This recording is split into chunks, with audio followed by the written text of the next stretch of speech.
counting. So it is important to make sure that you utilize the resources that are available. And just to confirm, you guys can see the main presentation PowerPoint slide, correct? Yes. Okay, perfect. All right, as we go through the presentation, wanted to let everybody know that if you do have questions, feel free to use the chat feature throughout. Hopefully Larry or Jonathan can help us if there are questions that come in. Feel free to chime in while we're presenting. We'd be happy to answer on the fly. We got you covered. Awesome, thank you.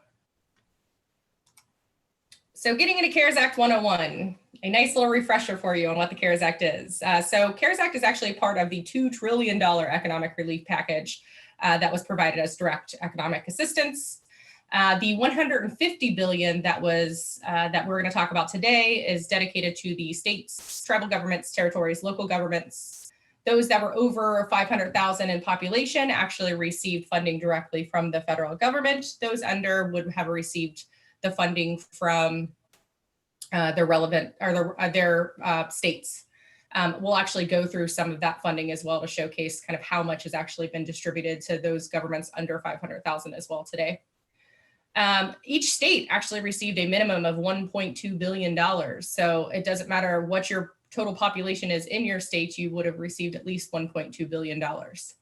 And then, as I mentioned, those local governments that are under that 500, we'll get that from the respective states. So let's talk about some qualifications.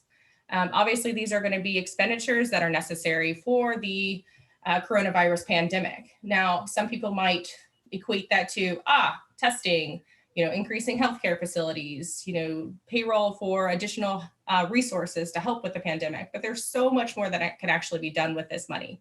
And we're hoping to actually give you some ideas for that today.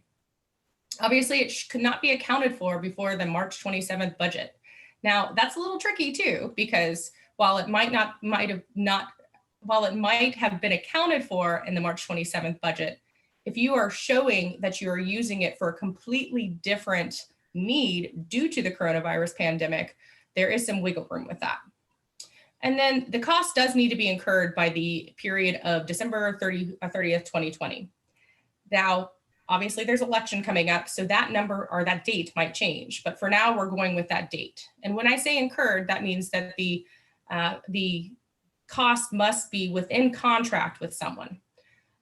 So for those individuals that may have purchased testing supplies, but you have things on back order because the supplies aren't necessarily available, that local community will not be responsible for those costs just because they didn't receive them by December 30th. The federal government does count being in contract and will not penalize a local community just because a vendor may not have been able to deliver.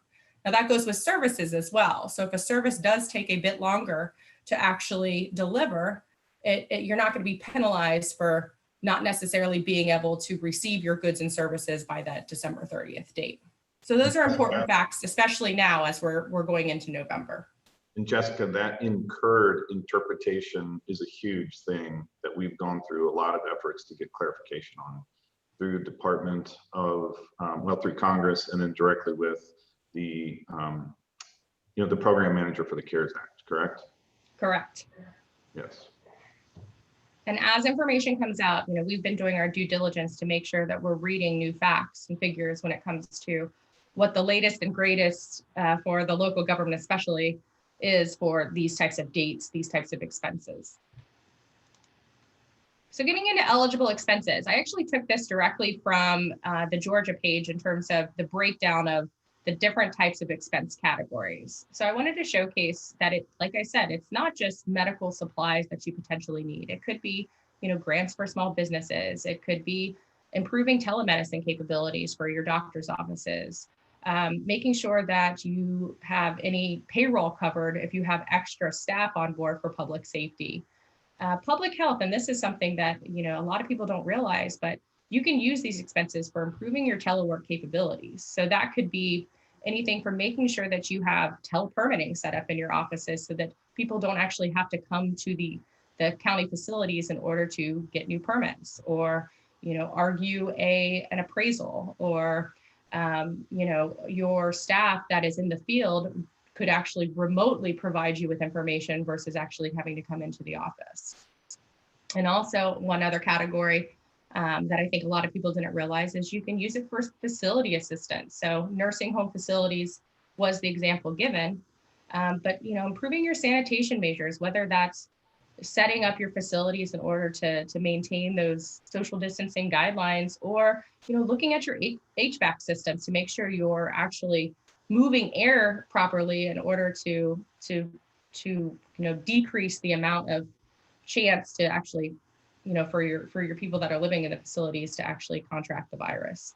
A lot of states are also the Bureau of Prisons are spending a lot of the money on network upgrades to support televisitation, telemedicine, telelearning, and it's all the infrastructure, the telecom background, really nothing to do with social distancing. Well, in a way, it certainly is social distancing, but it enables them to do a lot of things without people coming into the prison, because it's been, in a lot of states, it's been a hotbed of virus spreading in prisons. So let's talk about Georgia.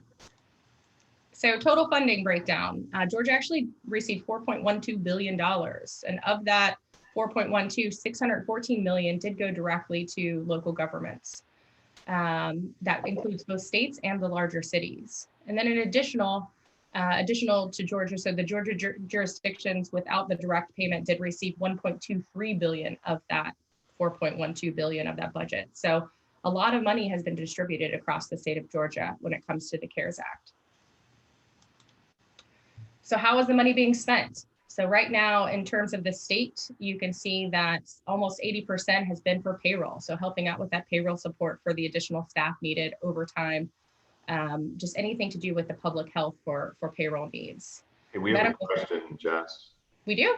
In the chat session, it says from David Frizzell to everyone, would laptop purchases qualify for CARES Act funding? I was under the impression that normal purchase like laptops would not be covered, even if it was in response to COVID. And my interpretation is that it absolutely would. Any of the technology to enable the teams, network upgrades, laptops, all of that stuff is covered under CARES Act.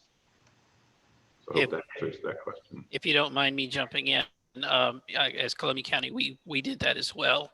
And the justification was to make our employees more mobile. And there's several other people here who have got the same thing as well. Have we missed a deadline for applying for that money, or is it still open for that?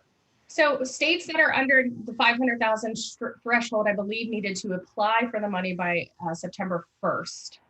But you were automatically allocated specific funds before that. So there should be funding that has been distributed, and it would be a good idea to check with your local government to see if you can still actually apply for a grant for that money. Okay, thanks. But again, it's far beyond the laptop, the software, the network upgrades, training, even Teams training to allow people to better work remotely. Those are all allowable expenses. And then if you have, again, like in prisons, if you want to implement remote entertainment, the equivalent to Netflix or televisitation, an equivalent to FaceTime or, telemedicine, all the software, all the IT infrastructure, all of that are allowable expenses. From a public works perspective, remote permitting, automated asset management, anything to enable people to work remotely is an allowable expense. I think we had a couple more questions pop in. Did everybody get answered? I believe those were comments. Okay, perfect. So just getting back to the state in terms of how it was spent, as I mentioned, a lot of the money has gone towards the payroll at this point. A lot of the amount that has been spent has gone towards the payroll at this point. And I will note that these are actually approved expenses. So these are notated as they've gone through the system, they've been marked as approved, and they've been actually paid out. But I will say that over 1,000 expenses have been submitted to the state, totaling over $240 million. So you can see that there's still a lot of money available to be spent. So From our standpoint, from what we're hearing from different leaders among the states, everyone's kind of holding off right now and waiting to see what happens with the election, because they're seeing, okay, are we going to get an extension? Is there going to be more money? Are there going to be different ways that we can spend the money moving forward? So a lot of people have spent a significant amount. Some people have spent less amount, as you'll see in the upcoming slides. But people are being a little bit more hesitant, I think, than just spending, depending on obviously the needs of the state. The big concern is not spending the money in compliance with the law, and then the accountability of coming out of Hyde or out of your own pocket if the expense was not allowable. I know Wyoming, for example, has a centralized approach. Not a single municipality in the state of Wyoming exceeded that threshold. So it's a pretty rural population, and the state is approving every single expense instead of just sending people some money and giving them the discretion, because they were concerned about the compliance of it. So they're, in Wyoming as an example, they're approving centrally every single expense in the state. Yeah, and I mean, and it's the same thing. It's interesting because you look at a state like Kansas, who has allocated the funds to the different counties, who will then provide the funds to the different cities. So you look at the city of Topeka, who we've worked with, they actually set up a project to enhance their city works in order to meet those kind of telework services. And they had to receive approval from not only the county, but then they had to receive the approval from the state as well. So they're being very meticulous in terms of what is approved and what is not approved. But I think the most important thing to note with those statements is that no state is the same when it comes to how they're handling this money. Yeah, I think Florida allocated a certain amount of money to every county, but then gave every county 25% of that money and said, spend it first. And then after that first 25%, sort of like send us receipts and we'll pay you, kind of thing. But not sent them all of the money in its entirety out of the gate. Correct. So just, getting back to this slide, you can see that in terms of local government, it's very similar to what you saw from the state level in terms of what most of the money is being spent on. You see it a little bit more spread out in terms of the lower amounts, but a payroll is definitely where a lot of people had the need in the state. So of the local submissions, there was almost 3,500 submissions for 366 million. So you can see of that 1.24 billion that I said that local government had received, there's still a lot of money again on the table here.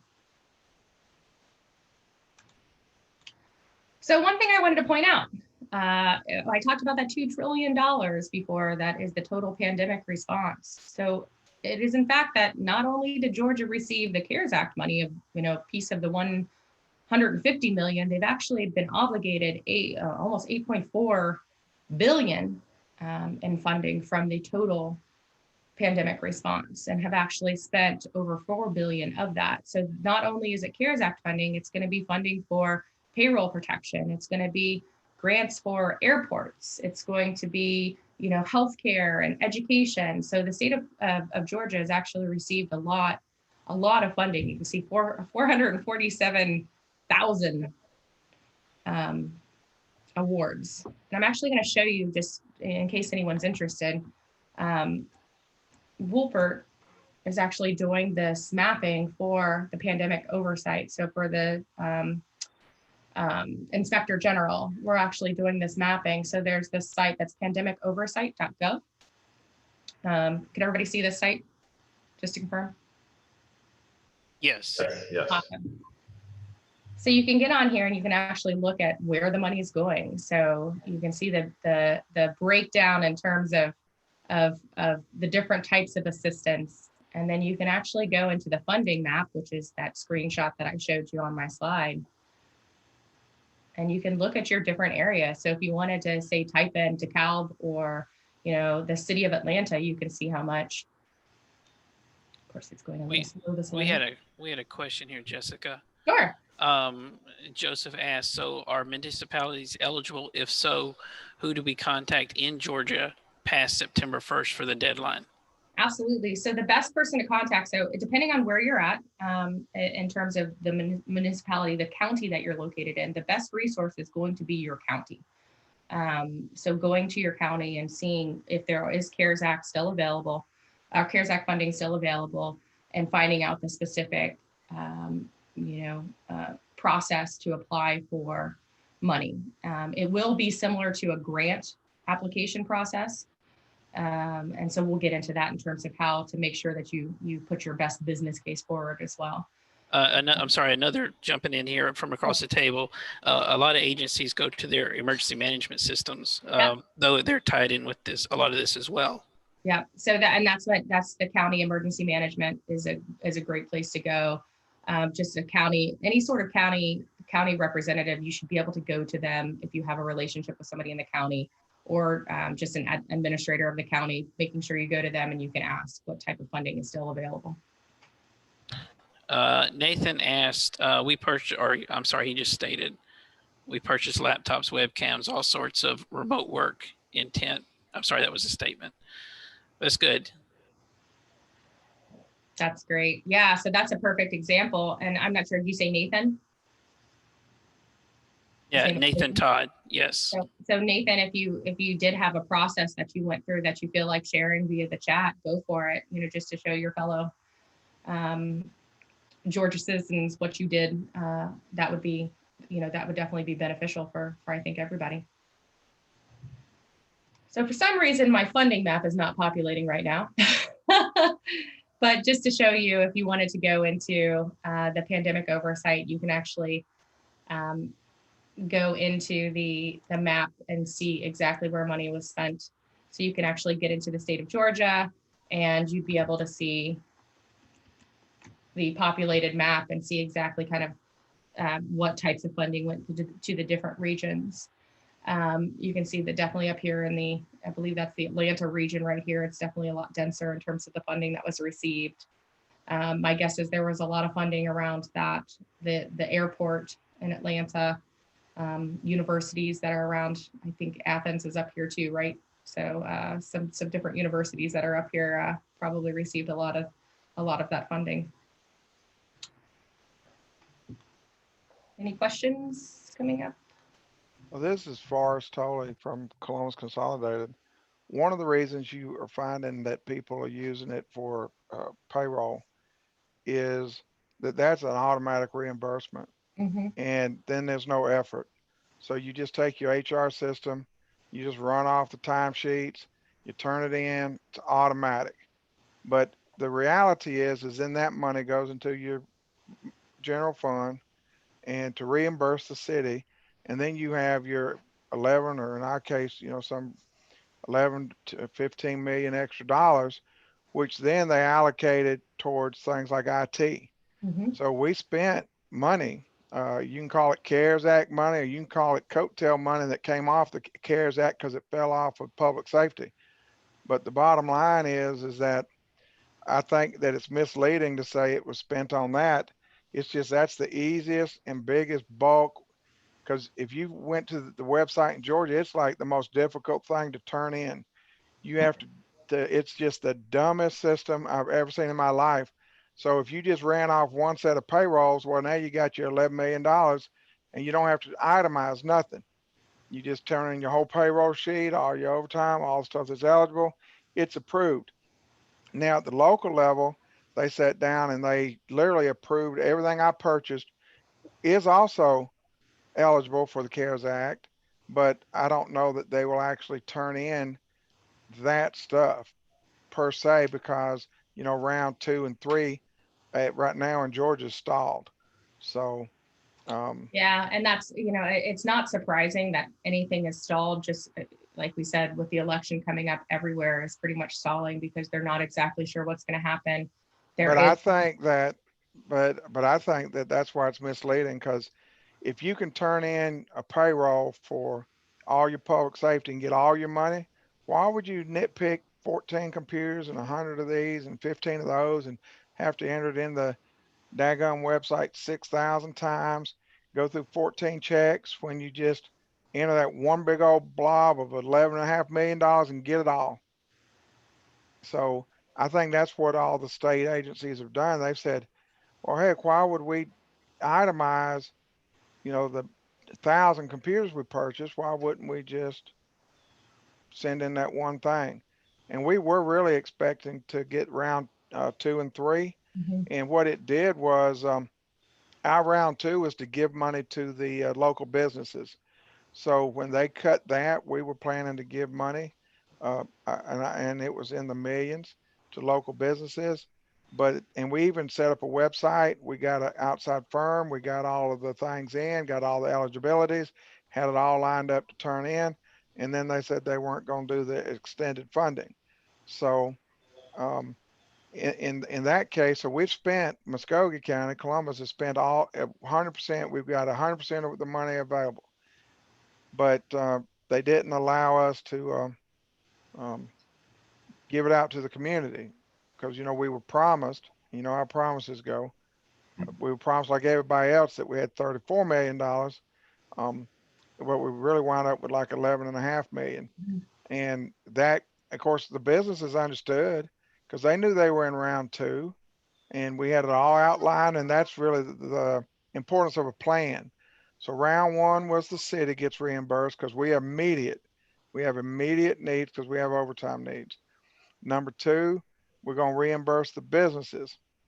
And I think we were going to do a cap, but it was in the millions and millions of dollars. And then step 3 was the city was going to get all the rest of the money.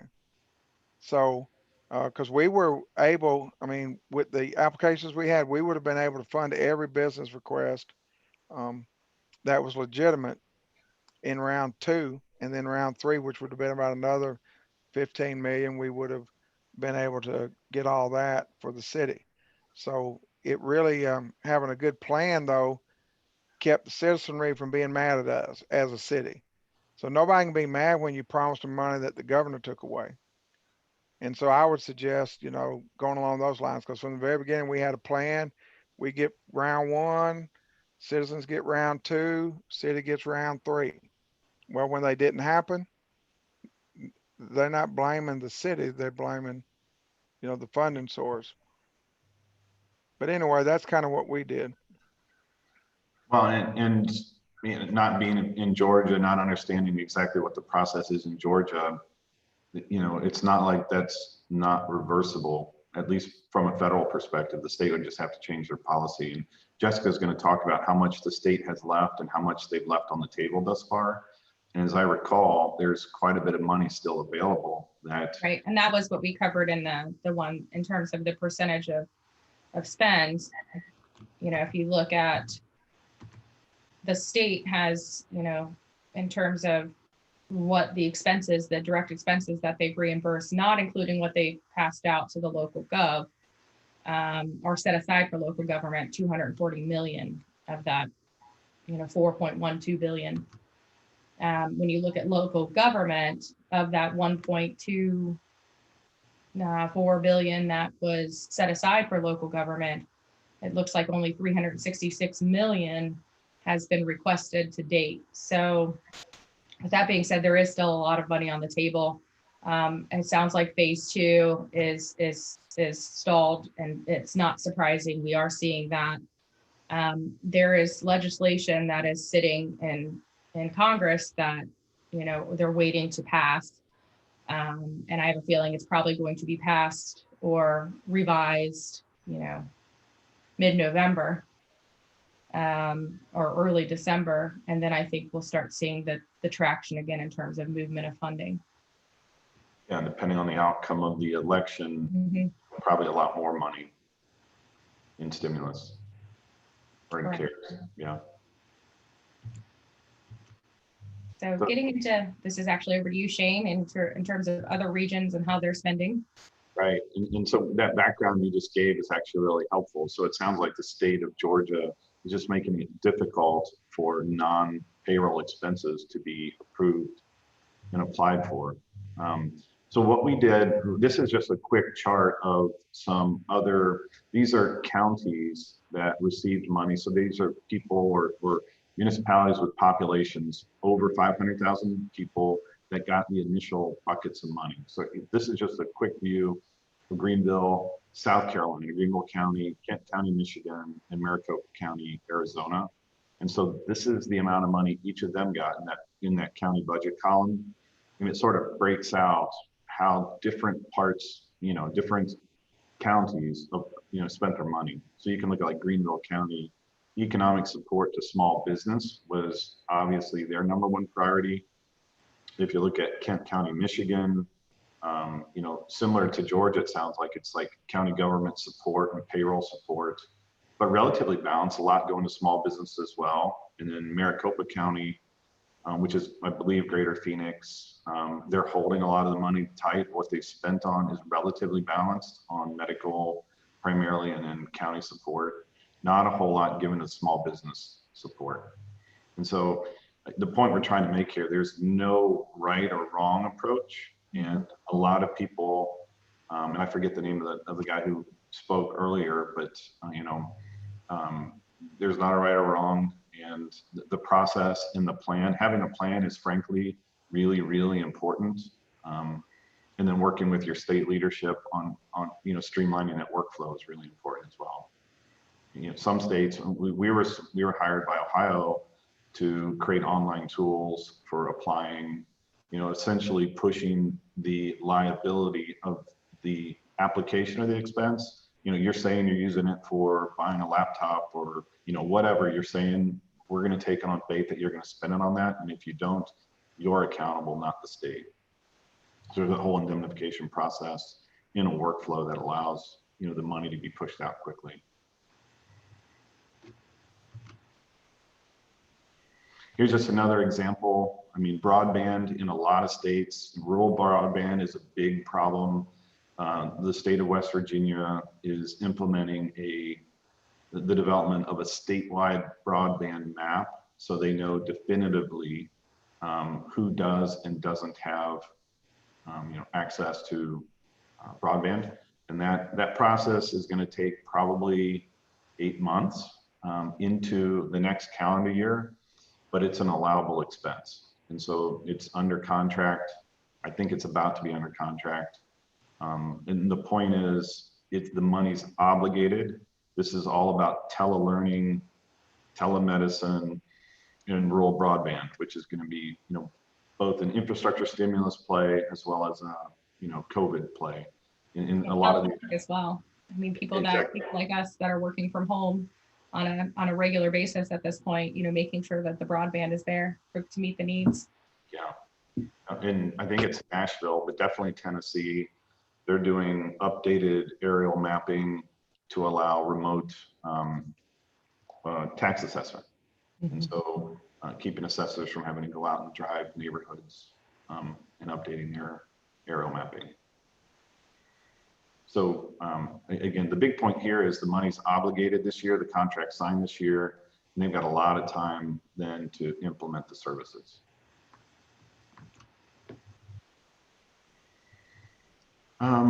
Let's see. This is just sort of snapshot at what states' spend rate are, who's spending a lot of money.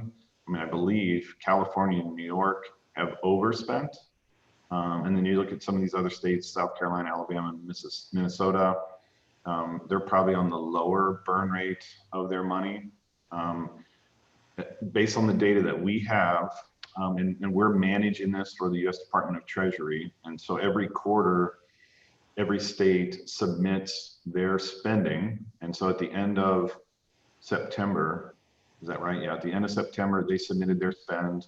It takes time for Treasury Department to clean the data, organize the data before we can publish it. But our best data shows that, Georgia has spent less than 25% of their money based on the data that we have. That doesn't mean it's 100% accurate. I'm sure it's not 100% accurate. The point is, I think that there's a lot of money potentially being left on the table in Georgia. And my recommendation is either work with your leadership and state representatives to push for a redefined workflow so you guys don't lose that money. And again, at this point, December 30th is the date. Any other big points on this, Jess, that we should make? I don't think so. It's interesting to kind of look at the top categories, the top expense categories versus those that are least funded. You know, and the fact that 7.5 billion was transferred to those local governments, and that number, to be honest, that seems a bit small as of, you know, as of the end of June.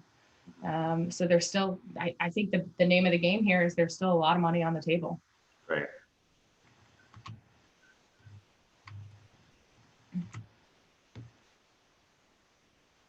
Is this me, Jess? Yep. Okay. All right. And so again, one of the big struggles and concerns is that accountability to report and document. I mean, the name of the game in getting reimbursed is having the paper trail, receipts, workflows to track the money and spend the money. And so, you know, you're talking millions or hundreds of millions or billions of dollars, having systems in place to account, trace, audit, all of those things are really important. Spreadsheets are not recommended. Manual tracking is not recommended. And the cool thing is all the systems that you put in place to track the costs are allowable expenses. Mm-hmm. So in Florida, I think Department of Emergency Management recommended a 5% management fee for counties to sort of basically select, you know, a local accounting or law firm or someone like that to help them manage and audit and automate the process for applications to get it out quickly, and then have that trail, and again, push down the responsibility for the proper use of the money to the people actually getting the money. And whether you can get a grant tracking management system. These are great tools to combat fraud. And honestly, the website that we're doing for Department of Treasury, one of the very purposes is to have total transparency, both to the White House, to Congress, and to your constituents, Right. to see where money's being spent. And so there's tools and forms to report fraud. And you're seeing a lot of it. You know, small business owners who frankly didn't need the money, who aren't given the money in payroll protection, buying themselves fancy cars or whatever, are, you know, a lot of those people are getting caught. And again, it's all about having good data, having a workflow to accept the application, a process to vet the actual application and its compliance to the requirement, and then a way to push out money. One county that we're working with actually used their parking ticket tool to manage the process. There was a lot of email trails for approval, and it was just vetted with a lot of potential for fraud. So they ultimately went to an automated system. And having as much training and guidance and rules in place, you know, Q&A kind of information on your website to allow people to understand the rules before they apply it saves you guys a lot of time. Well, Shane, I'm sorry, we had a question. Do you have any other suggestions on tools to track these submissions? Well, yeah, you can purchase like grant management software.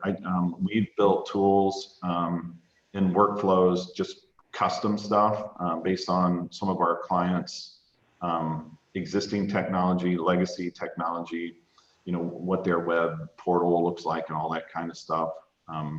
I don't have specific off-the-shelf grant management tools. Do you, Jess? No, I was going to say though, you know, one thing to keep in mind with these solutions, we'll show you the one that we've built. I'll show you an example of it a little bit later in the presentation. But the nice thing about these types of solutions is you can customize them based on the categories required by the state. So the gentleman, I believe from Columbus, was talking about how it's so daunting actually to look at what they require to submit the expenses. And the nice thing is you could actually customize those categories and be able to have the total tally, which would hopefully make it much easier to roll up into the state for submission. Now, whether that's to submit for a specific expense or to submit for the need for a larger amount of funding, you know, that hopefully would help in the long run. This concern for accountability and, you know, having to find process is not uncommon. You know, in Ohio, they sent the money, the state sent money to every city and to every county. Some cities got, you know, hypothetically $100,000. Mm-hmm. They were concerned about the documentation in the process. So a lot of counties offered up services, basically say, let's pool all the money into this one big county bucket. The county managed the distribution of the money, but they built it into a GIS tool that made sure that, you know, the city of, you know, Mayberry money was spent by Mayberry constituents. You know, the money was allocated appropriately, just managed through a common workflow for the county. And we've helped with some of those. Correct. And I mean, the name of the game on this one is you want to protect yourself too. So, you know, making sure that those applicants are within your jurisdiction, making sure that, you know, they are eligible for funding, that they haven't already received the funding, other grants in the process. So, you know, it does help protect you from, you know, the liability, and it does give you then the backing to have to go after somebody if they do commit fraud.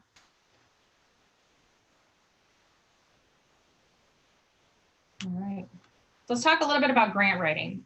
You know, a lot of these funding requests they're very similar to requesting grants. So that's why you're seeing these big grant companies come out with the different software and support, and, you know, providing the external consulting, you know, for the different local municipalities. The most important thing I think to remember here is that a lot of times when you're requesting grants or applying for grants, you're facing an external competition for them. But when it comes to CARES Act funding, it's going to be more of an internal competition. So you're going to be competing against other agencies within your organization. So it's a good idea is to ask yourself, is there a way for you to kind of combine forces with different agencies within your local community to be able to get, you know, more bang for your buck, or more likely actually receive that funding in the long run?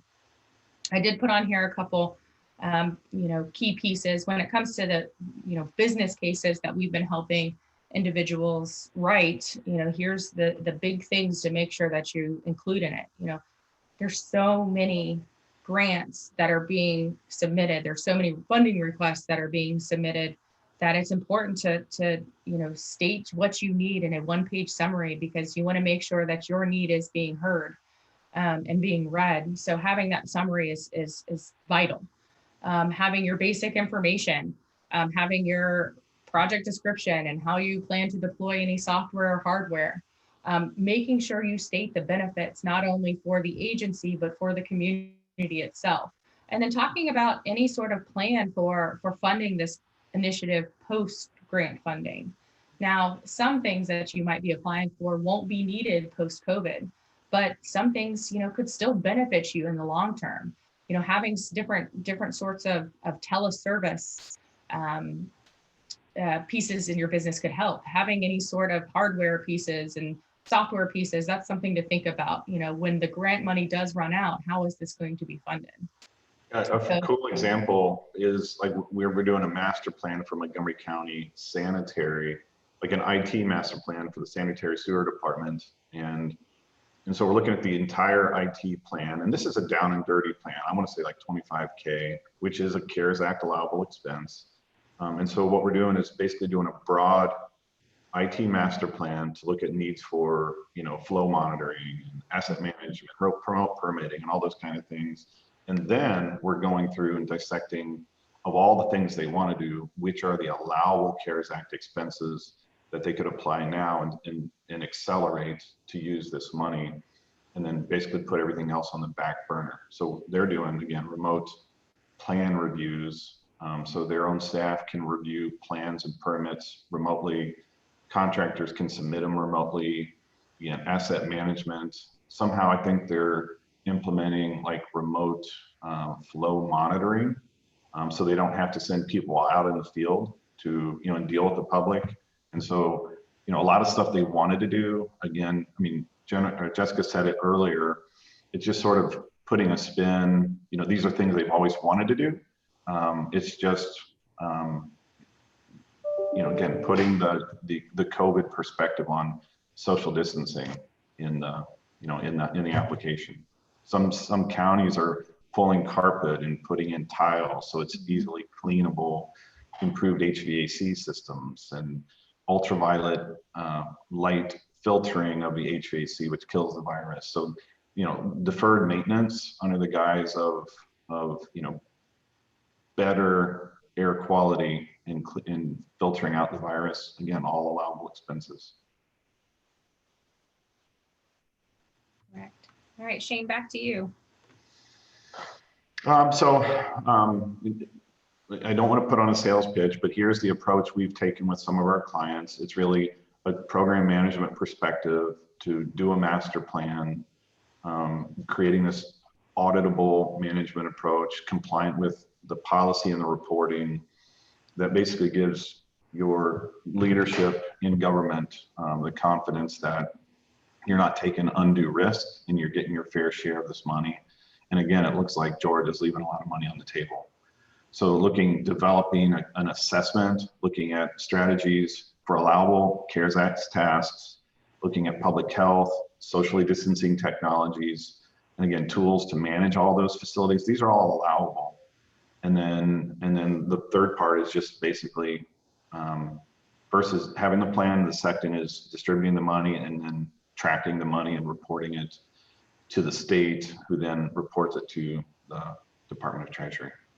Right, and that's exactly what we were talking about earlier in terms of utilizing your resources in order to basically work smarter and not harder on managing these expenses and distribution.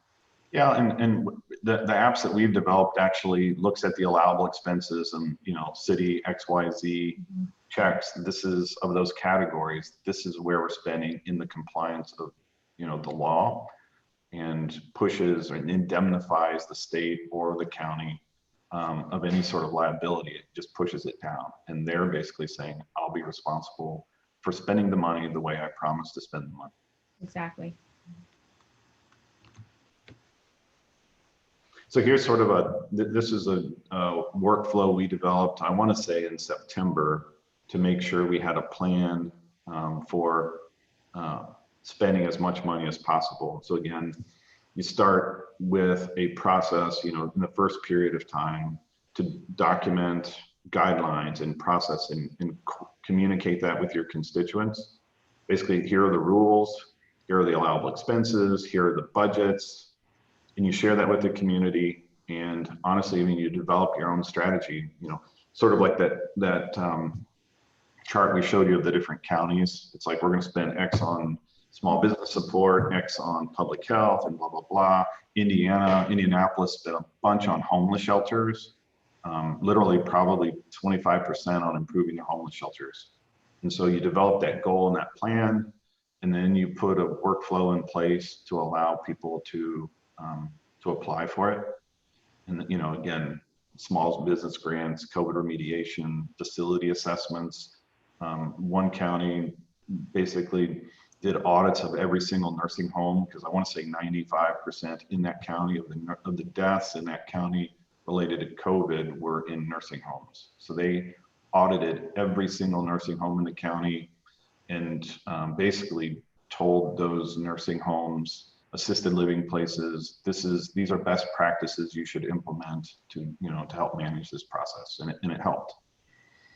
And so again, you develop an implementation plan, you get your leadership to approve it, you rack and stack all the submissions, and then you monitor and report. And they're in stage 4. You monitor and report on the expenditures based on the workflow that you develop, making sure everything's valid, it's been vetted. And so our workflow is an online tool, but then we have analysts that actually monitor every single request and make sure, separate from the automated tools, does it pass the BS test? You know what I mean? And is it an allowable expense? And if it's not, you can throw it back and let them reapply, or it's not like it's not now, but based on, or not ever, but based on your application, it doesn't pass the muster test. And then there's ongoing tracking, reporting, all of those things that are making sure you're complying with the state reporting requirements, the federal reporting requirements. And then I would say finally, in anticipation for more money in the future, teeing yourself up for a workflow that you can sustain the program. Either, in my opinion, there's going to be more money and there's going to be more time. But what we've been telling people is, in the absence of getting that, you've got to have a plan to to spend. Yeah, and at this point in the process, people should really be in that kind of 4.5 area of monitoring, of tracking, of monitoring for future guidance. There should be the program should definitely be in place. So if you do feel you're lost or you're not quite through 1 or 2 yet, it's definitely reaching out and gaining support for this is definitely, it's time to do that in order to make sure you're maximizing your funding. Well, this is kind of what we talked about a bit with Montgomery County, but Shane, if you had anything else you wanted to add to the assessment. I mean, again, for a lot of the clients,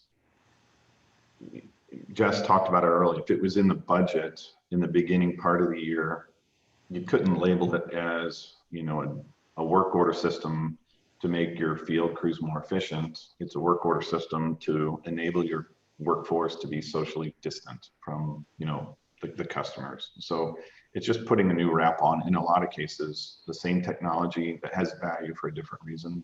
But you develop that master plan, and then again, working with leadership in your community, put buckets of money, and based on every community's priorities, they're different. So, some it's all about small businesses and basically helping Main Street survive this. In a lot of communities, over half the restaurants aren't surviving, and a lot of where that's the vibrancy of the community, they're really pumping a lot of money to make sure those guys survive, and you still have that character of the city coming out of this process. Mm-hmm. Again, I don't want to read the chart for you, but you can do all of these things to help yourself streamline the workflow.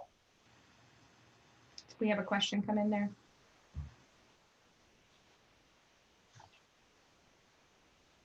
Something pop up. No, I don't think so, unless it was to you. Okay. So last but not least, and we've talked about this a little bit with the technology side of things. So these screenshots just kind of show the toolkit that we developed that can be the application form. This is actually showing a combination. So this simple type of technology can actually be used for not only your community and setting up a site for your community to apply for funding, small businesses to apply for grants, et cetera. Or it can also be used for an internal purpose, not just necessarily an application form, but an expense form. So actually filling this out to be able to showcase, what the expense category was, what it's being used for, the description, the amount, approval. So you're not only tracking both as a way of distribution, but also any sort of other expenses that you're taking part in. So this specific application, like we said before, Ohio pushed money to every single jurisdiction, cities, townships, counties, and some counties aggregated that money and some counties didn't. So the Economic Development Organization for the state of Ohio, Jobs Ohio, basically enabled this tool to help facilitate the spending of the money and being compliant with the spending of the money. So the counties that didn't aggregate, which is probably still 3/4 of the counties, had a tool to get the money out to the small businesses primarily in a workflow that they didn't have to worry about all the reporting and all the compliance and all that kind of stuff. Yeah. So you can see the nice piece of this is that there is the reporting side of things. You can have an internal and external view of this. So in terms of what you would maybe want to show for external, you'd want them to be able to see their application form, obviously, and then be able to see what's actually been approved and in progress and not approved. And then, for your internal purposes to report to the state, you would have your reporting and approval forms as well. So, and that would be it. Do we have any questions? Additional questions?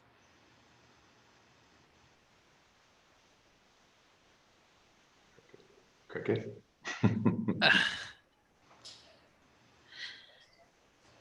I'm seeing. Yes.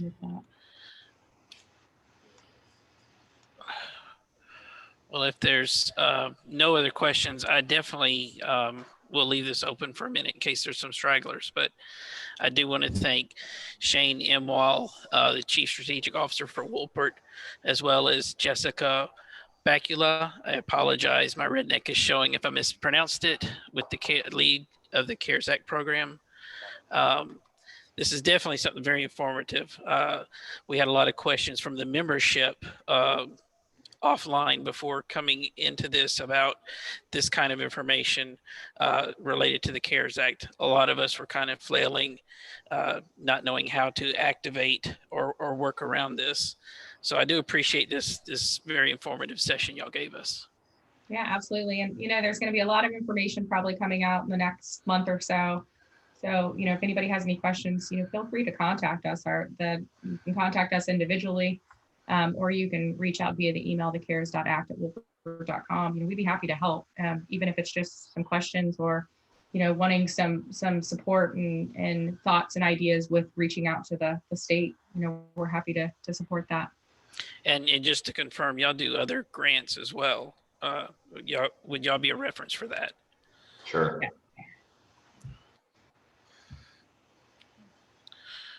Good. All right. Well, thanks again. It was very informative. I think, stretch it out. Looking over the agenda, we're getting ready to break for lunch. And then after lunch, we'll come back for remote working and secure network with Tony Lester. Another good session we look forward to. I think Geek Track is running pretty tight to the schedule. Is there any other questions of the membership for anything besides this current presentation? I have one thing. Hang on a second. Go ahead. Answering the question about whether or not a poodle is a big or a small dog. He's small on the outside, but he's definitely bigger on the inside. Oh, too cute. All right, I gotta let him go or he's gonna try and eat my lunch for me. Well, thanks for having us today, everybody. Good luck with the rest of the conference. Yeah, thanks, guys. We appreciate it. No Good worries. information, I think. Awesome. Great. Thank you. All right, if everybody will just hang tight for a minute, we got an announcement, but I don't have the slide ready. Hang on a second.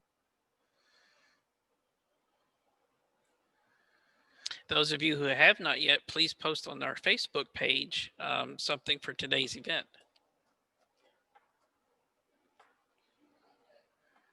Obviously, we would love to see your locations since we're all distributed. Mine are pretty boring because it's the same spot every day.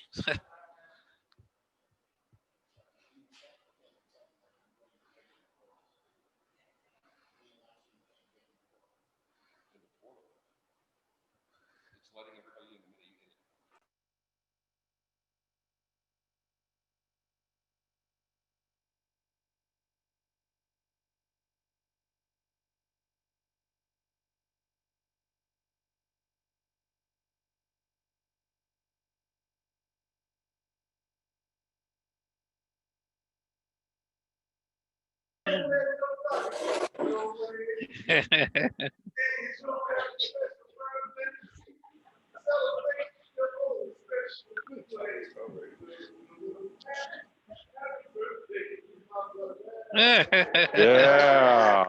Happy birthday, Brett Lavender, ladies and gentlemen. Happy birthday, Brett. So we wanted to make sure. Happy birthday. I got it. Happy birthday to you. Happy birthday, dear Brett.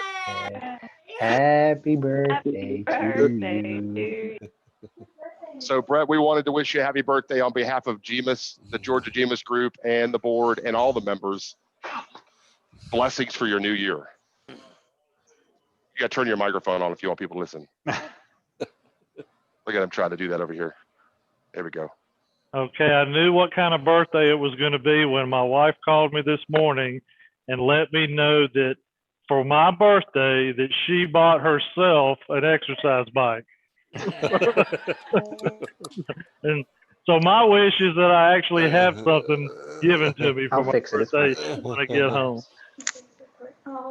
All right, round of applause for Mr. Brett Lavender, ladies and gentlemen. Happy birthday. Hey, now that's the COVID cake, right? Yeah, it's all you now. Again, congratulations, Brett. We appreciate you and value you having you on the board, and thank you for all that you do for us, and happy birthday. Thank y'all. All right, so you can mute now so we don't hear you eating, and we'll come back to me. But thank you guys, everybody. We really appreciate, I Stop, guess I should sit, right? stop, please. And we just want to make sure everybody had a good break. And we are meeting back at what time? Andy likes pizza. For 1 o'clock for lunch. LGCIO starts at 1:15. And Geek Track, We start at 1. 12:45 for Geek Track, 1 for LGCIO, 1:15 for LGCIO. Thanks, everybody. Have a great lunch, and we'll see you when you get back. I'm going to do the introduction, but we've got a little microphone issue. Can y'all hear me? with her. There you go. I heard that. Can y'all hear me? Oh, it's just delayed Karen talking. It's probably not her actually speaking. That's really weird. That was crazy. Oh, I'm being told to be quiet. Just a little bit. Okay, I'm sorry.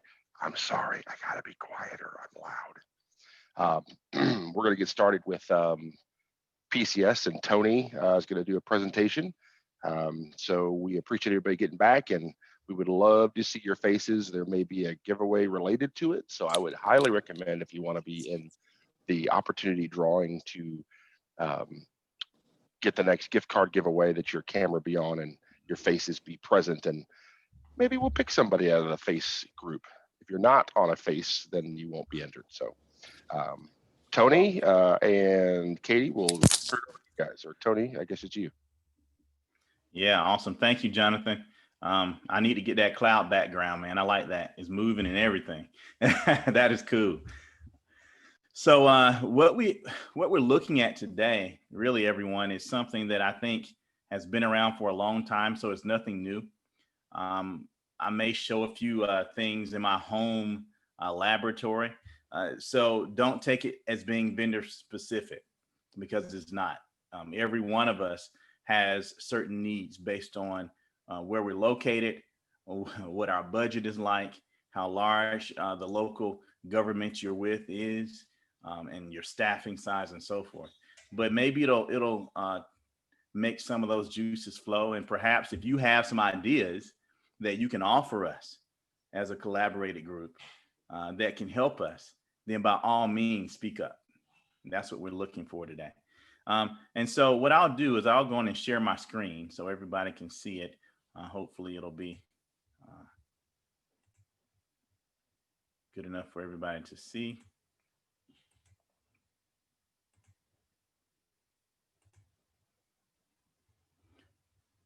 Very well, let me get back here.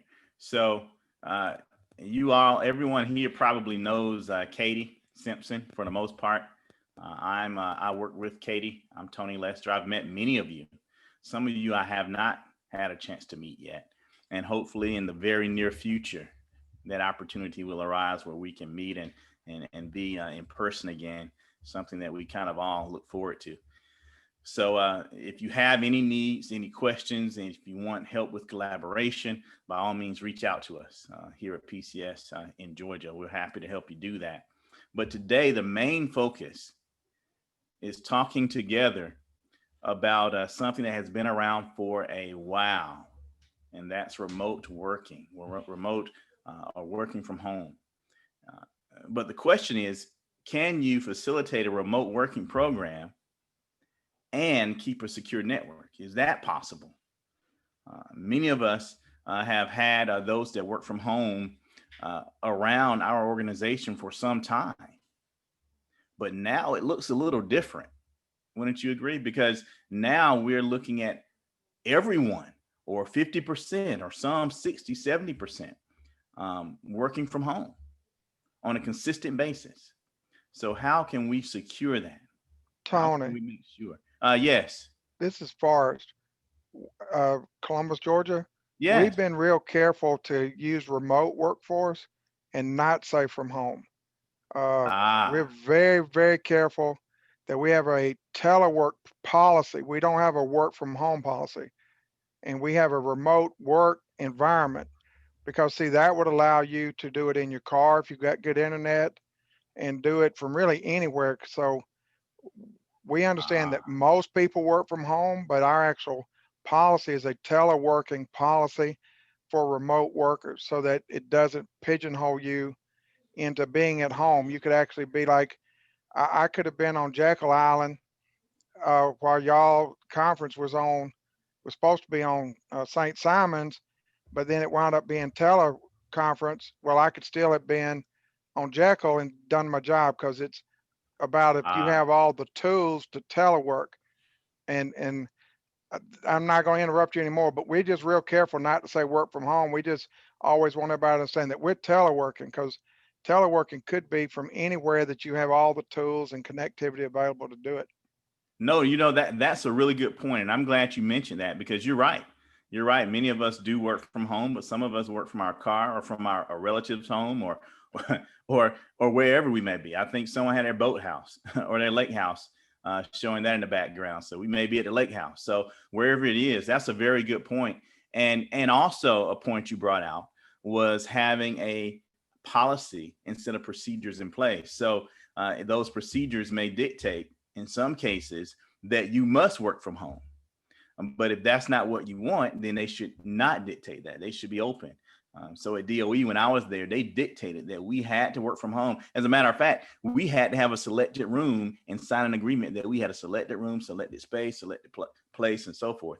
But in your case, in your cases, that may not be the case. So if that is the case for you, then make sure that your procedures and your policies dictate just what stipulations or whatever stipulations are required or not required for your policy. Thank you for that, by the way. So many of us look at this as a gift, right? It's something that's an IT related gift. It's a bonus, a plus for us. It helps us to accomplish our jobs and our missions, our goals, our visions. And you probably heard of the saying, "Don't look a gift horse in the mouth." And, you know, that saying comes from back in the day when they would actually look at the mouth or the teeth of a horse to determine if that horse was a good horse or not. Was it an older horse? Was it a strong or healthy horse? What exactly did they have in relationship to that horse? Well, that saying grew to today, where basically it's saying, hey, if someone gives you a gift, it's not the gift, it's where it's coming from, right? What it means, who it came from, why they gave it to you, and not necessarily the gift itself. Well, any gift given to us in IT, including remote working, teleworking, should be looked at closely. Not that it's something bad, but it should be looked at closely to help us to observe the good and the bad of it. What must we do to change in order to support this new technology or this technology that has expanded? One of the stories of mythology talks of the overtaking of Troy. And in one instance, in doing this, they set up a huge gift, a huge horse called a Trojan horse. And they opened their doors, the Troys did, to this gift, brought it in under much conflict and some opposing, some agreeing to do it. But what they did not do was to look carefully at that gift. They weren't observant enough. What was inside? Was that gift from a friend or a foe? And so we have to be that way. We have to be observant when it comes to things that we're incorporating within our networks, whether they're good or bad. Hopefully we're not incorporating anything bad, but if it's something good, we must be observant. We must understand how it works, the way our users understand it to work, because it affects not only one person, but the whole, the entire organization, perhaps the entire county, city, or state. And so being observant is important. How observant are you? Are we? What happens if we aren't observant? Well, like in any case, when there's a distraction, whether it be a natural disaster like a hurricane, a tsunami, like what we're facing now in the East again, if we're not observant, we fail to see the signs. We don't realize what's coming. We don't understand how great of an effect it can have on us. And so therefore, being observant or not being very observant can affect us and the organizations we're supporting. For example, COVID-19 has caused a lot of people to become distracted.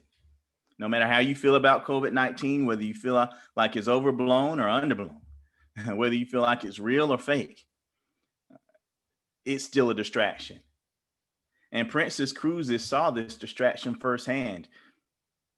They were forced to halt their global operations after 2 of their ships had confirmations of outbreaks. So all of their focus was on gathering intel and intelligence data to help them see how they can resolve and keep up with the demand of those people on those ships. But what happened is that distraction, while that was happening, someone breached them, broke into the network. And it wasn't until later that they realized that. Why? Because they weren't observant.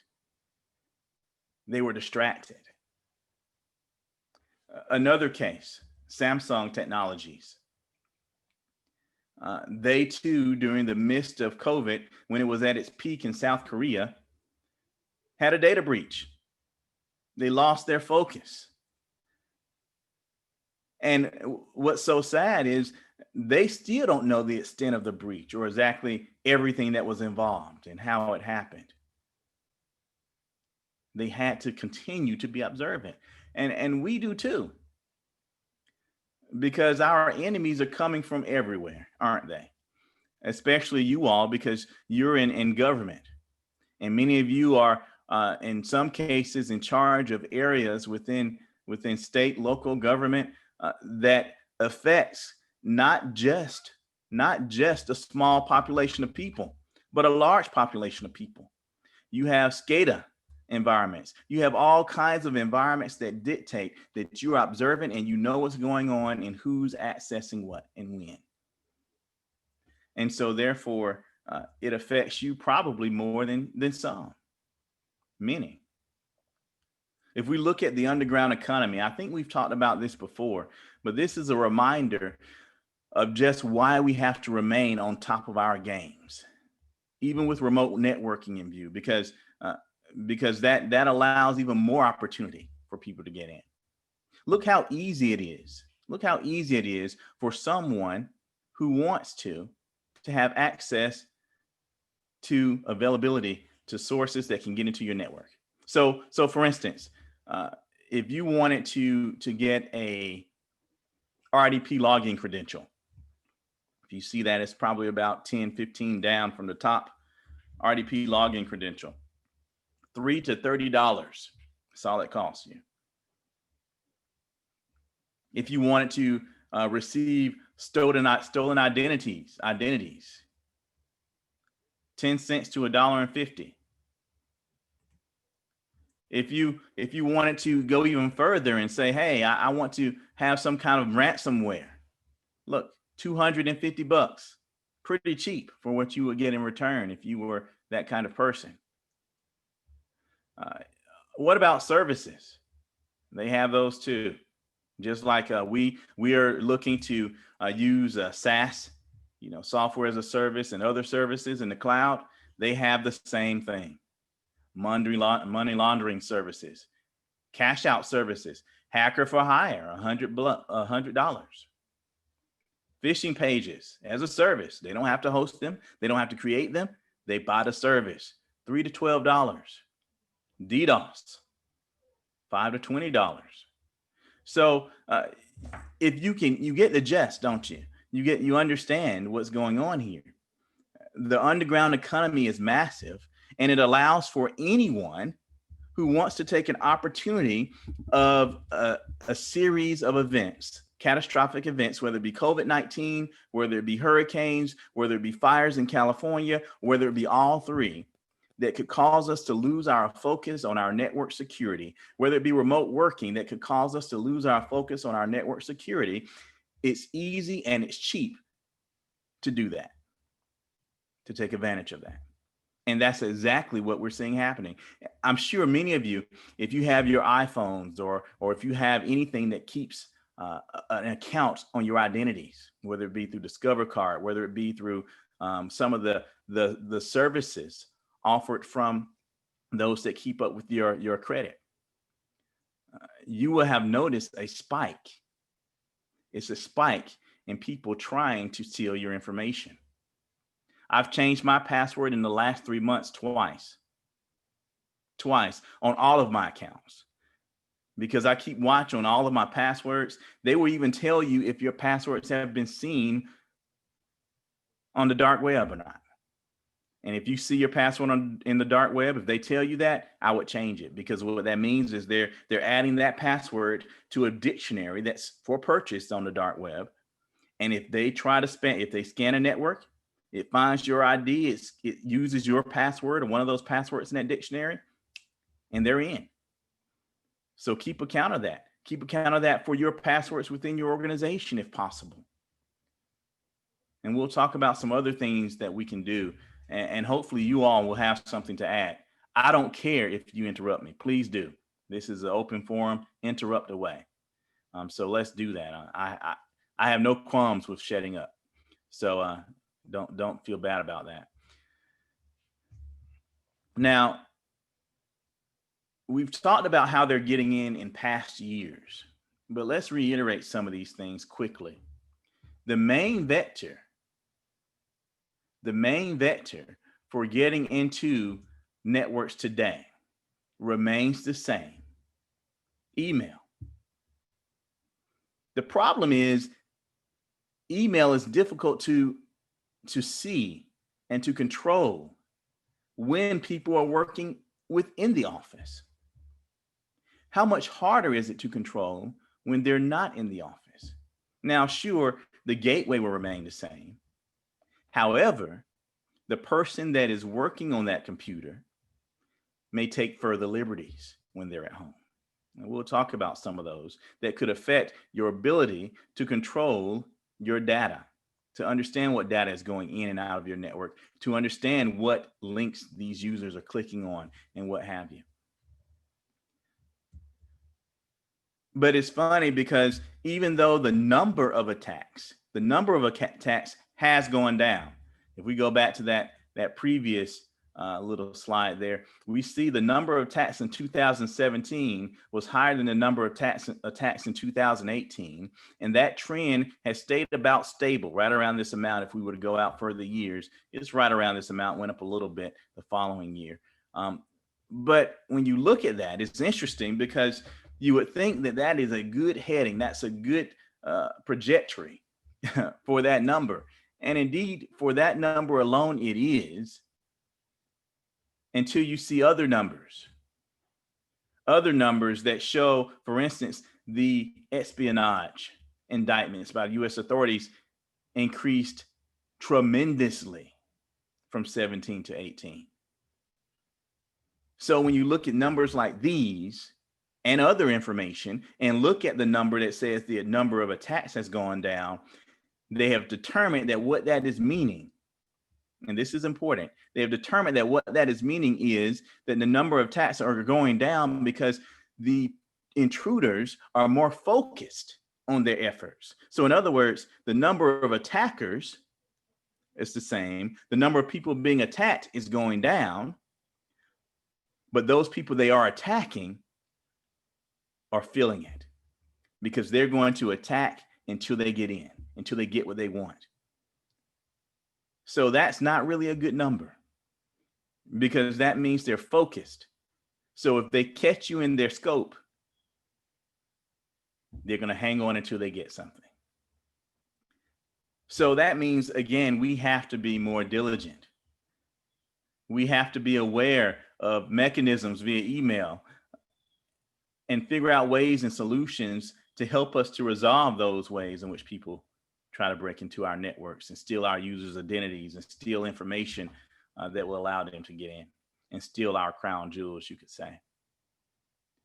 And that's why phishing attacks remain a main means via email to do these things. And you know how it works. They'll set up a site, and these sites are looking more and more legitimate. And they will set up sites that interest our users. So if they know you like camping, guess what? It's going to be camping sites. If they know you like fishing, it's going to be fishing sites. And that's difficult for our users because, especially at home, our guards tend to be more down. We're more lax, especially if they're teleworking from their lake house or if they're teleworking from their cars, and which is a distraction in itself, right? Wherever they're working for, if they're not in the office, they tend to have less of an engagement in security because they're relaxed. They're more relaxed.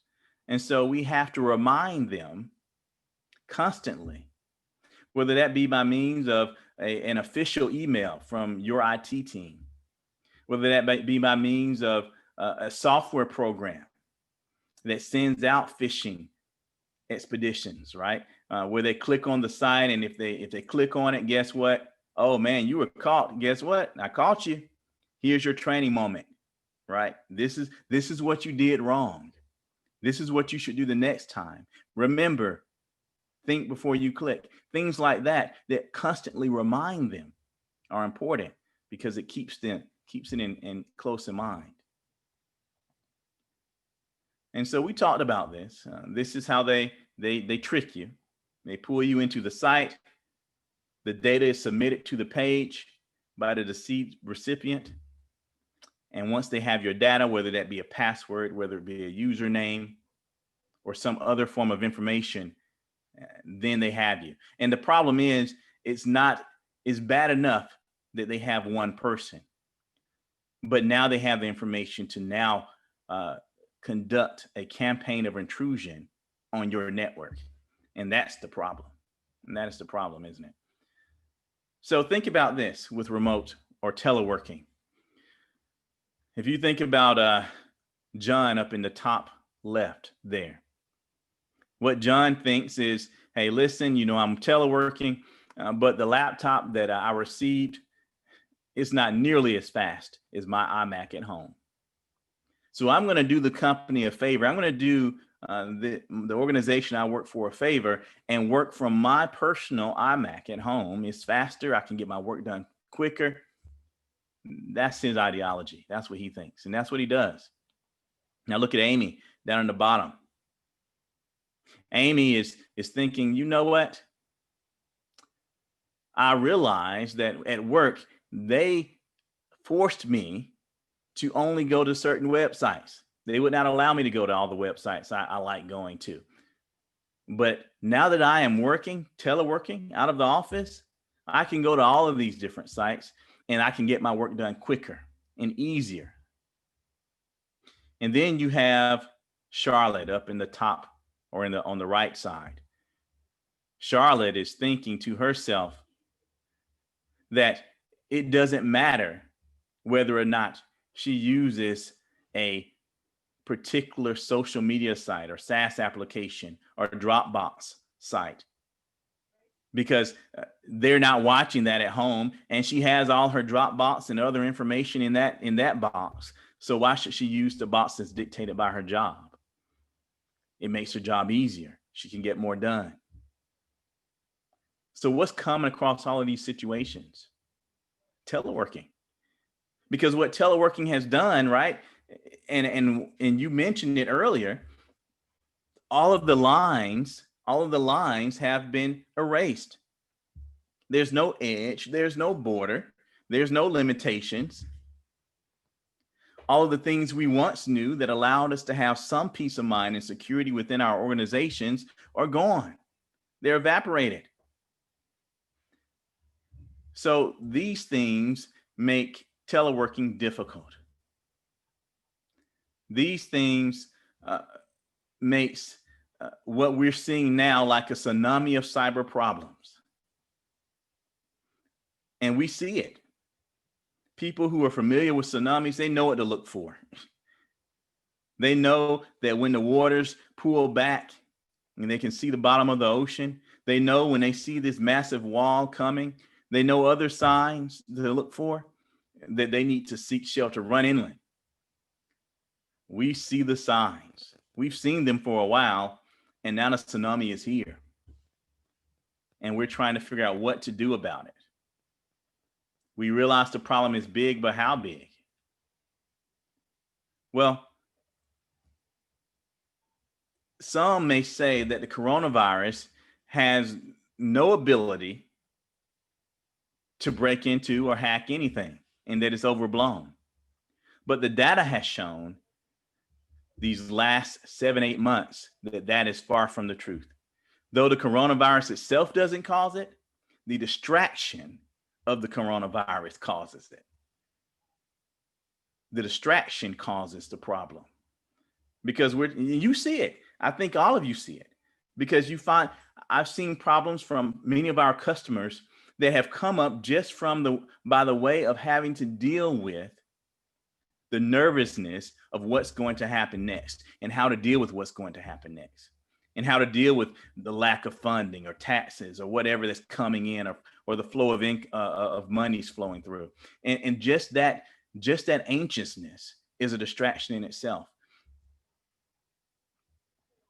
And then when you look at the review, the national review, the work from home or the telework, right, wherever we're working from, that dynamic creates opportunities for hackers and phishers.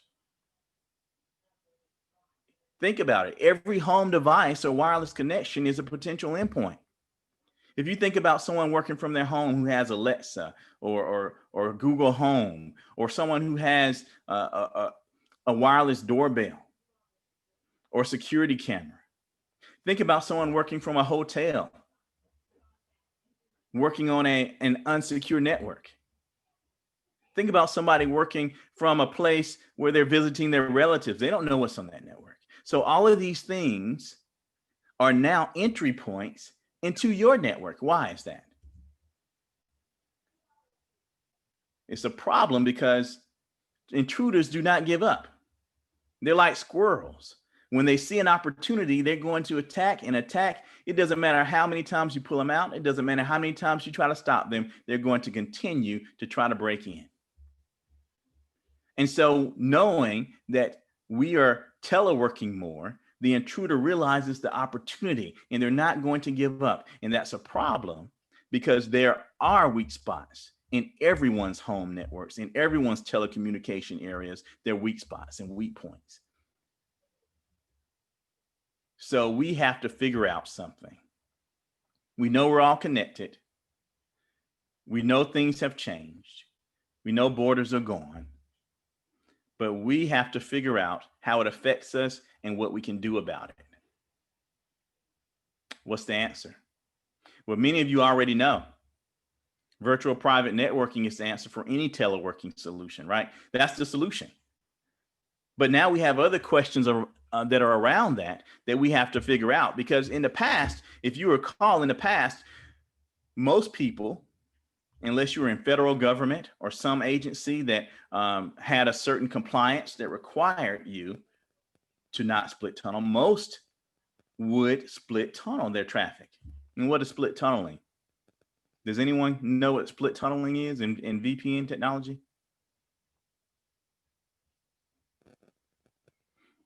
So when you can go out, you know, the only time you go down through the tunnel is when you're accessing your work resources. Any other access to the internet in general does not go through the tunnel. yep, exactly. That's But it exactly should. it. Yeah. Now, there's some benefits, right? There's some benefits to split tunneling. Not many. Not many. You're right, Jonathan. I can recognize that voice from anywhere. That's Jonathan, right? Yeah, it's not many.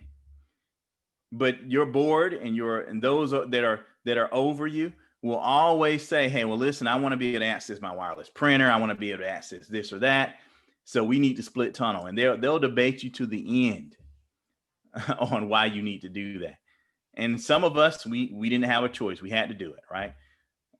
So is there a middle ground? Is there a way to allow access to your home networks and through your network? Or is it to a point that it doesn't matter what the user wants? For each of you, that question is different.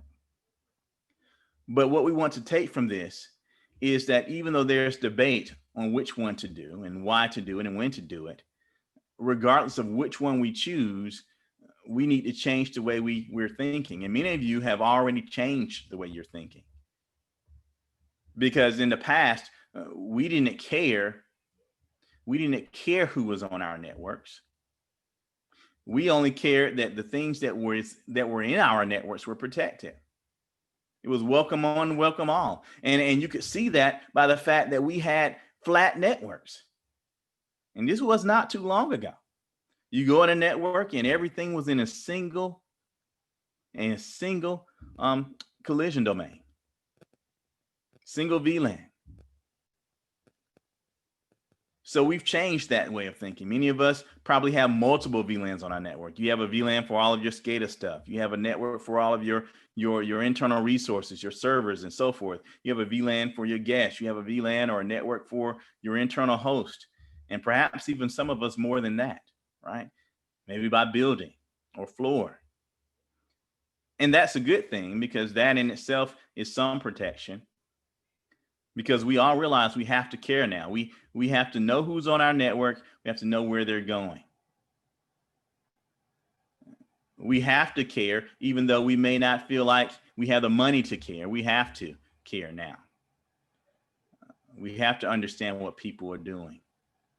Because though we would like to, and though our budgets would like to give the benefit of the doubt to the users, we can't. Why? Because users don't make good decisions, do they? They do things that don't make sense. They don't always think things through, especially now that they're teleworking. So defense in depth is still the same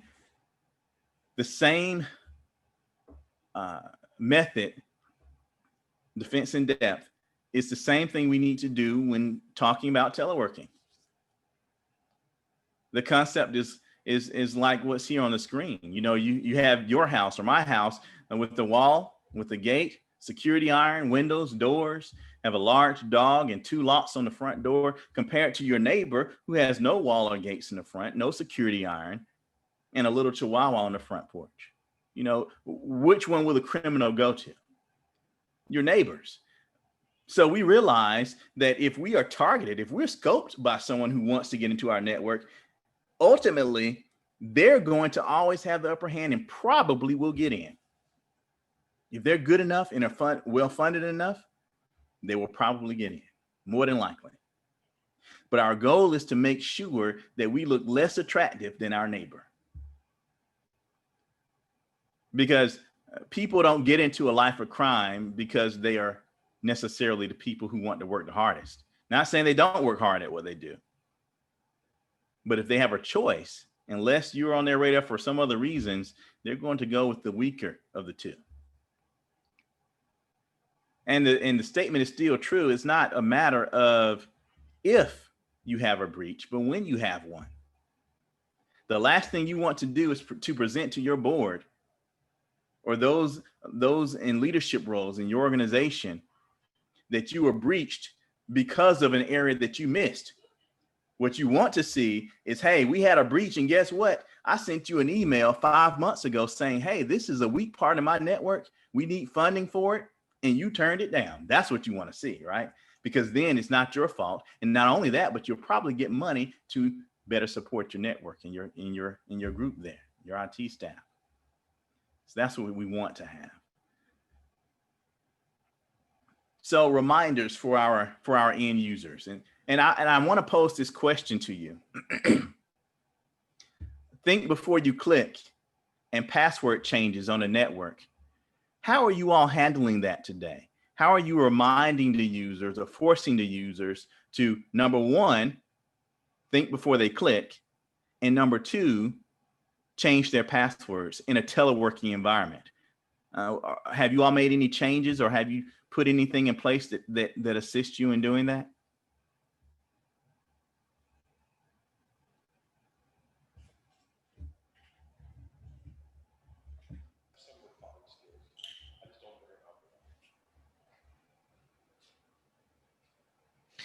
Like most of the people on here, Columbia County uses the Know Before, and we have an extensive training for our users to make sure that they look before they click.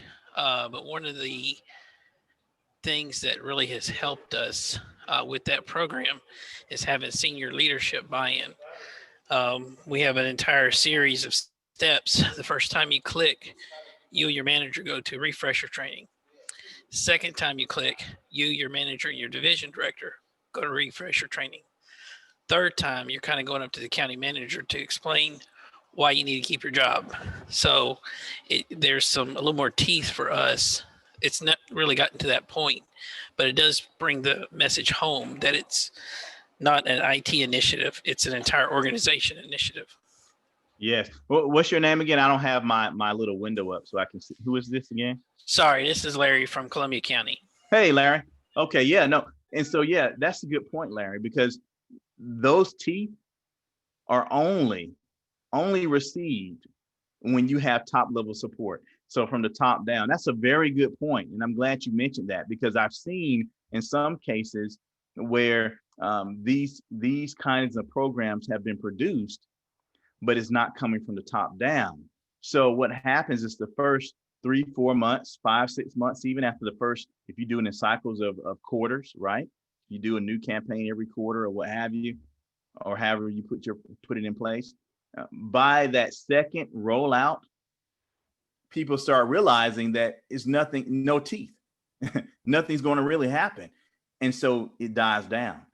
So that's a really good point, Larry, having it come from the top down to make that happen. Now, let me ask you, Larry, I hate to put you on the spot, but how did you accomplish that top down scenario? So did you go up to your CIO, or was it through your CISO, or how was that accomplished?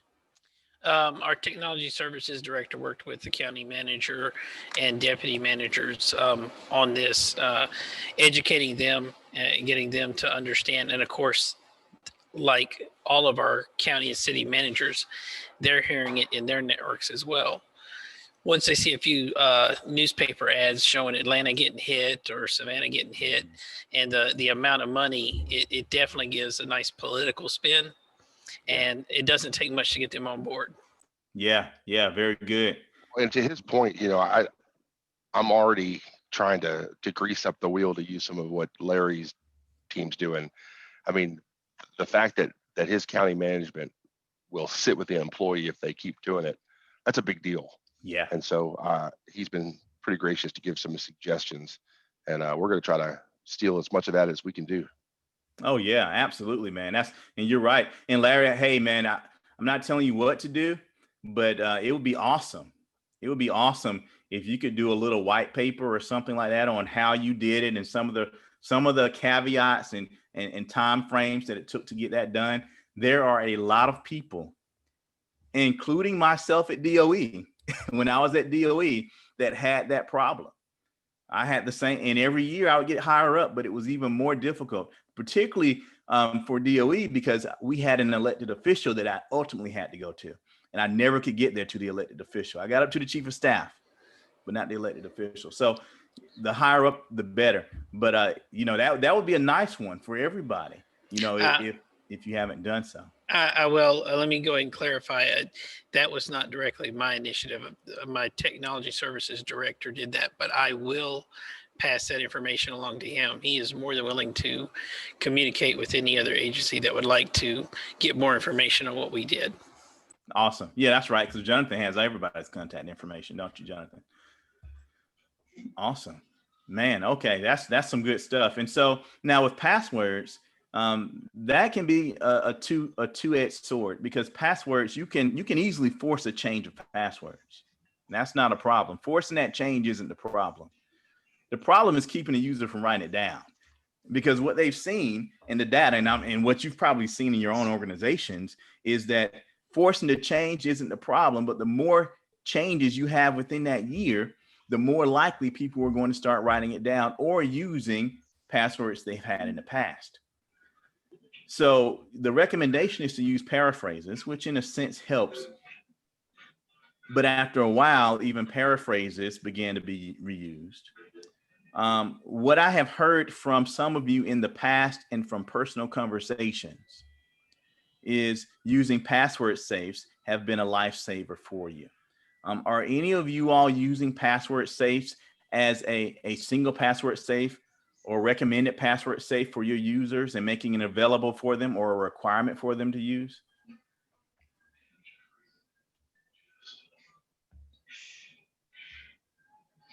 Okay. So I've heard of that from a couple of customers that have a group of password safes that they make available for their users and make it a requirement for them to use those. That's pretty important. And I've never thought about doing that. But it's important because, number one, it keeps them from wanting to write down a password, because ultimately writing down a password means, guess what? You have to type that bad boy in every time. So you have to go and find the right password that you're using and type it in.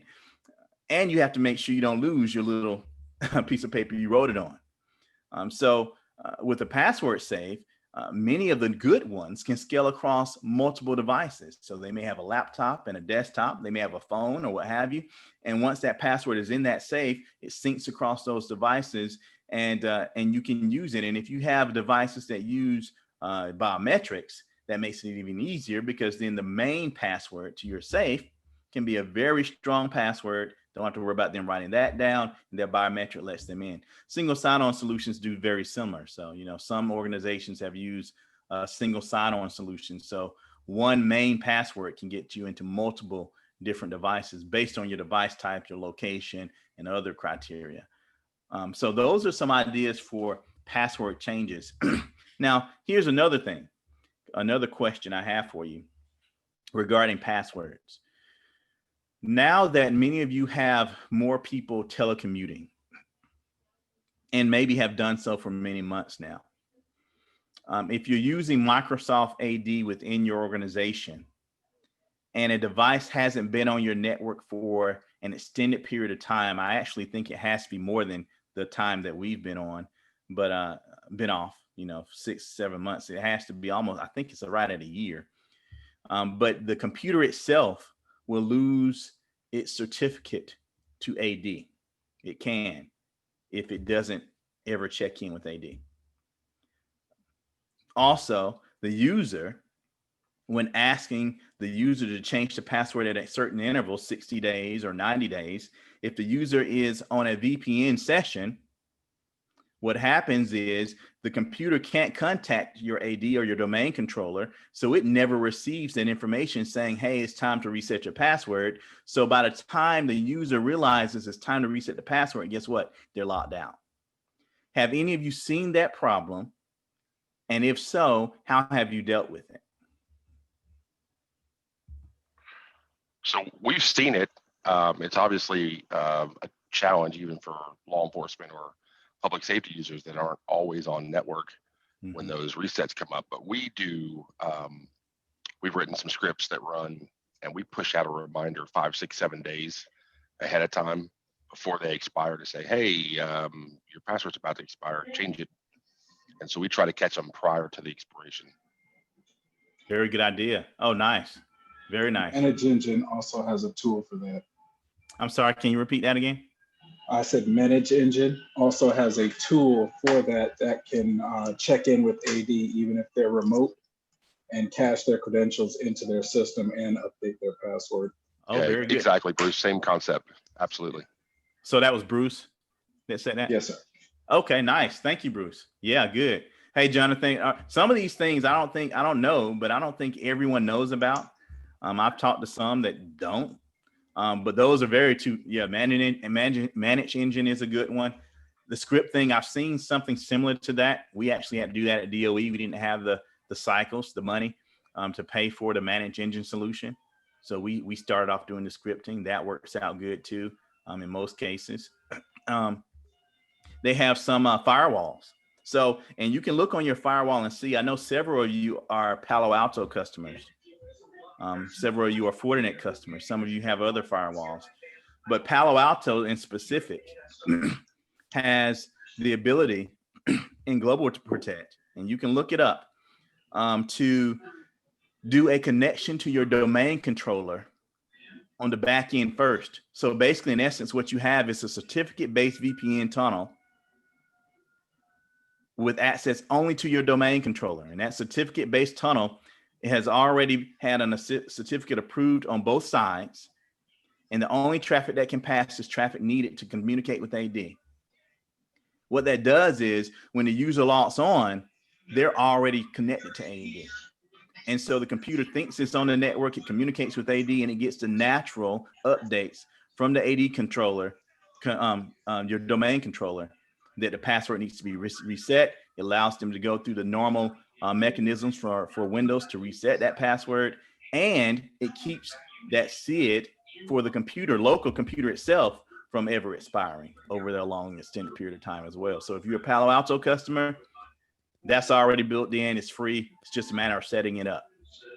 Other firewalls and other VPN gateways, some of them provide a means to do that as well. I know F5 does, and there are a couple of others, but I know several of you are Palo. So if you're Palo, they have a very good white paper on doing that too. So if you need me to send that out, I can, or if you want to look that up, it's pretty easy to find. That's there as well. So very good. Good information. Thanks, you. Tony, what did they call it again? It's Palo Alto, the Global Protect agent. If you look for pre-VPN login, I believe is what it's called. Okay. Pre-authentication. Yeah. So they have okay. Yeah, they just want to make sure I was following you. Yeah, that's it. They have a pre and a post, so they can do some things post as well. It's pretty neat. If you have Palo Alto, there's some pretty cool things you can do, particularly with this last update they have, that you can do with the Palo Alto piece. And if you have the Global Protect license, it's even more you can do. It's pretty crazy. But Fortinet has some features very similar to it. I found that they don't work as smoothly as the Palo for that, but you can get it to work. So very good. So some other mechanisms that allow us, or solutions that allow us to be observant, right? And to be able to see what's going on in our networks are things that many of you are probably incorporating or know about. Network access control, right? Many of you probably don't or are not using network access control. Some of you may, but many are not. That's primarily used in education, right? Particularly university level education, campuses, so forth. But they have a place in local and state government. But it's the problem is finding the budget. So with education, a lot of times they pull that budget from that money coming in for dorm rooms and internet access, right? So they find money from that area. With state, local government, it's a little bit more difficult, though network access control is important, particularly now, because it allows you to do things such as understand who is on your network by their name, right? By their location, by the device type, by their posture of the device, right? Do you have AV installed? What version? Are you doing backups? When was your last backup? All of these things, network access control will allow you to do. Some of you may have network access control and not know it. So if you're using Extreme or Arrowhive, you have network access control in their wireless, already paid for if you're using their cloud-based management. There are some other solutions, some of your switches that you're using, Aruba, Extreme, certain Cisco pieces, not as much though, because Cisco is going to charge you for it and you will know if you're paying for it. But some of those others actually have dynamic policy enforcement that's just like a network access controller or a NAC that will allow you to do some of that. Segmentation. Many of you are already segmented, but dynamic segmentation is even more impressive because it allows you to segment based on some of the things you get from your network access control solution. So you could segment dynamically based on, some of you are doing this, right, with voice over IP using LLDP, right? So you're able to say, okay, hey, if it's a phone, I want you to put it in this VLAN. But you could go further. If it's a camera, I want it in this VLAN. If it's an IoT device, I want it in this VLAN. If it's a user that I know, I want it in this VLAN. If it's a high-risk user, I want them in this VLAN. So that allows you to segment your network based on VLAN, which VLANs aren't impenetrable by no means, but they're definitely a way to segregate your traffic and make it more difficult, right? We're talking about defense in depth, more difficult for people to get to where they don't need to be. Correlation. That's basically something for you. So all of these things that you have, network access control, your VPN gateways and so forth, are generating all kinds of logs, but you don't want to have to look at millions and millions of logs. So correlation will allow you to take those millions and turn them into thousands. Still a lot, but it's more doable, right? So you can actually see what's going on and make actionable actions based on what you see that's happening. IPS, CASB, DLP, AI, AV, those honestly, if you have the right firewall, which I think many of you do, if you have a next gen firewall, should be covered with those. Now the question is, are you using your firewall only at your gateway for internet traffic, or are you using your firewall for traffic going east and west in your network? There's a debate, and actually best practice is to use it for traffic east and west as well. Very expensive though. But it's if you have a firewall that you purchased and you bought it big on purpose and you're only using it for your internet traffic, consider redesigning your network and using that for east to west, at least for some of your higher risk networks and segments.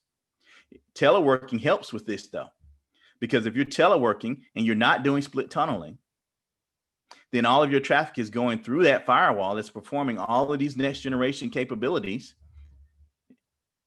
And then anything that's hitting inside your network, if you have your firewall set up correctly, right? If you have your zone for your gateway in a separate zone from your internal users and from your other segments on your network, it has to cross the firewall to get wherever it goes. So really, if your firewall is of the right caliber, of the right size and configured correctly, you could be in a better security position or posture than you were when people were working in the office. So that's something to think about. It's just a matter of how you're setting it up and what you're doing with that traffic once it hits that VPN gateway. But you could be in a better position. And then, of course, DR, backup and restore. We know the importance of that. Now, for many of you, you have several solutions that are on-prem that you have to have on-prem. And you know more about this than maybe I do. For instance, so some of your specialty programs that you currently have in your data centers on site, have they made any headway to get you any cloud coverage for some of those programs that you have for within your cities and things like that? Can someone kind of give us an update on that?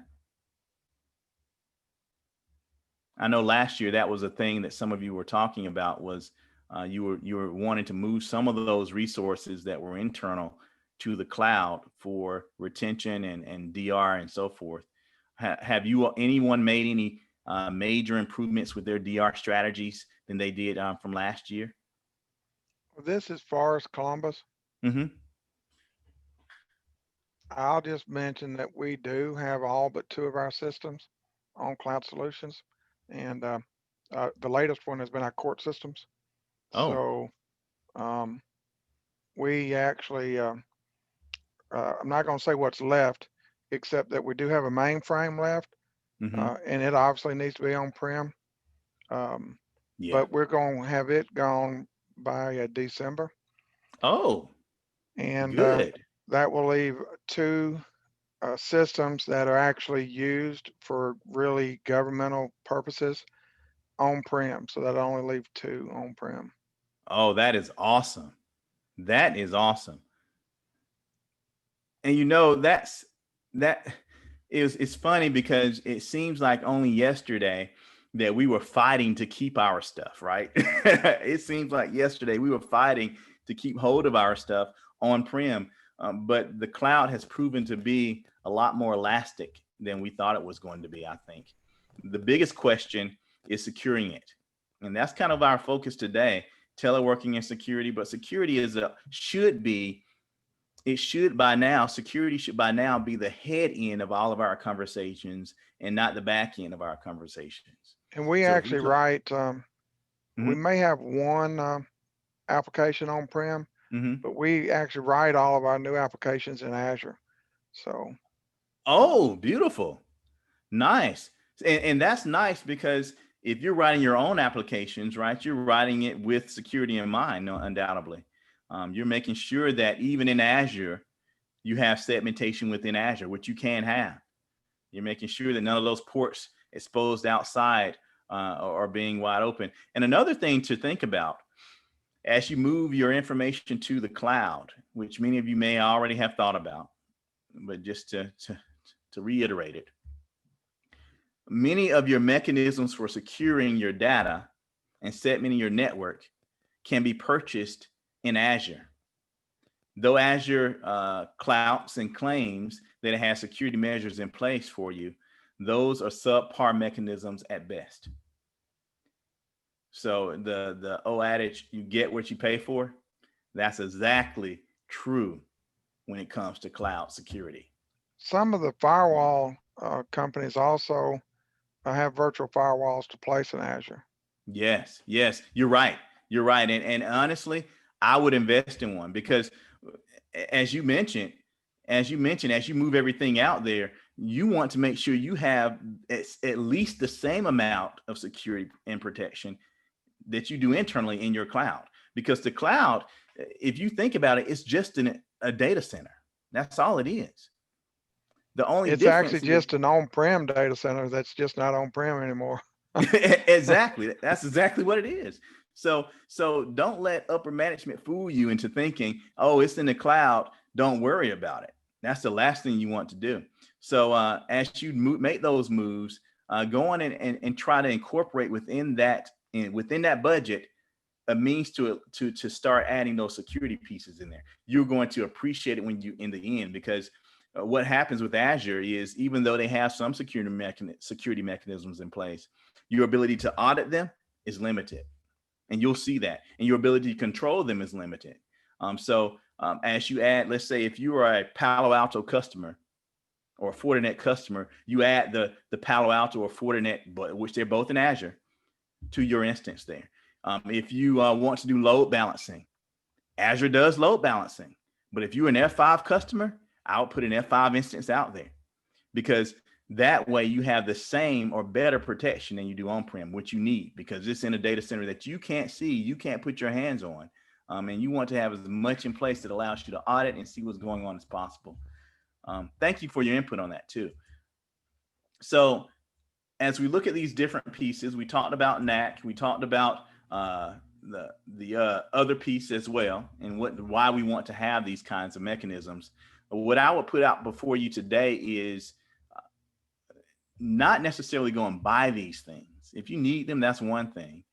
But think about how what you have in your network today could facilitate doing these same kinds of things with what you have. So you may have a switch solution. You may have a firewall solution. Talk to people and see how they're using it. You can talk to us. You can talk to Katie. You can talk to fellow colleagues and see how they're using these things, so that maybe you don't have to spend the money, but it could just be a change in how you're using it. It could be a script, like Jonathan mentioned. that you could add to a particular function of one of these devices that helps you out. Make what you have work for you. And then if you have to buy something, then, you know, reach out to us, reach out to the group here and see what they think, what they have. Do they like what they have? Would they buy something else? What have we seen? Because we talk to a lot of you, we talk to a lot of state and local government, as well as education, as well as enterprise and corporations. And so we'll be happy to share with you what we see. And I'll be the first one to tell you what I like and don't like, whether we sell it or not. I'll tell you if I like it or don't like it, and what I like and don't like about it, if I know. So feel free to make use of the resources you have here. So remember, we're here for you, and anything you need, any questions you have, we're here to help facilitate your needs. Thank you all for your help and the conversation. And now it's a wide open conversation. Have fun and enjoy the company.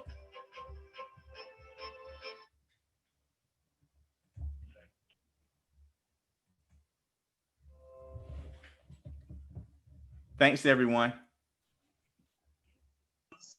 Thank you. Thank you. Awesome. Thank you. Thank you greatly. It was a great presentation. Thank you very much, Tony. Thank you. Katie, do you want to say anything just out of partnership? No, I really wish I could see y'all. Wish we were here. You're making me want caffeine in the background, Jonathan. I need some coffee. I was kind of doing that to keep everybody coffee hydrated.